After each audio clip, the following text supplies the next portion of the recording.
Photos quality అంటే image quality 2 ఫార్మాట్స్‌లో use చేస్తుంటాం. ఒకటి రా, 2 జేపీజీ. రా అనేది ప్రొఫెషనల్, సీనియర్ ఫోటోగ్రాఫర్స్ ఎక్కువ యూజ్ చేస్తుంటారు.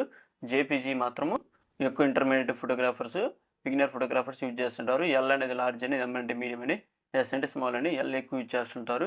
అంటే intermediate photographer, beginners. Yellow size తగ్గదు మెయిను. ఎందుకంటే ఫోటో కొంచెం ఎల్ అనేది ఎంపీ కొంచెం బాగుంటుంది. క్వాలిటీ బాగుంటుంది. మిగతాయన్ని తక్కువ క్వాలిటీ ఎం, ఎస్ అనేది. అందుకని ఎక్కువ ఎల్ ఎక్కువ యూజ్ చేస్తుంటారు. రా ప్రొఫెషనల్స్, సీనియర్ ఫోటోగ్రాఫర్స్ ఎక్కువ యూజ్ చేస్తుంటారు. ఎంబీ ఎక్కువ ఉంటుంది రాలో. ఇది సీరా అంటే కంప్రెసర్ రా అనేది. మీకు జేపీజీ రా గురించి సపరేట్‌గా ఒక వీడియో చేస్తాను.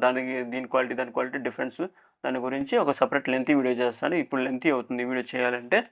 ఫోటోగ్రాఫర్స్ బిగినర్స్‌కి అంటే రా అంటే ఏంటో, జేపీజీ అంటే ఒక ఐడియా లేదు కాబట్టి మీకు అంటే ఇలా ఉంటుంది, ఇలా ఉంటుందని చూపిస్తున్నాను మీకు. ఎవరెవరు ఏది యూజ్ చేయాలని దాని గురించి. నా ఫోటోగ్రఫీ స్టూడియో యూట్యూబ్ ఛానల్‌ని సబ్స్క్రైబ్ చేసుకోండి. ఇలాంటి వీడియోస్ ఇంకెన్నో చేస్తాను. బిగినర్ ఫోటోగ్రాఫర్స్ మెయిన్ వీళ్ళకి యూజ్ అయ్యే విధంగా ఎక్కువ చెప్తున్నాను నేను.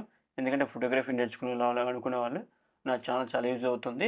ఫోటోగ్రఫీయే కాదు నార్మల్ పీపుల్స్‌కి కూడా యూజ్ అవుతుంది. ఏంటి అనే సబ్జెక్ట్ గురించి తెలుసుకోవచ్చు ఫ్రీగా. నోటిఫికేషన్ బెల్ ఐకాన్ ఆన్ చేసుకోండి. మీకు ఇలా నేను పెట్టిన ప్రతి వీడియో మీకు నోటిఫికేషన్ రూపంలో వస్తుంది. మిస్ కాకుండా ఉంటారు నేను పెట్టిన ప్రతి వీడియో.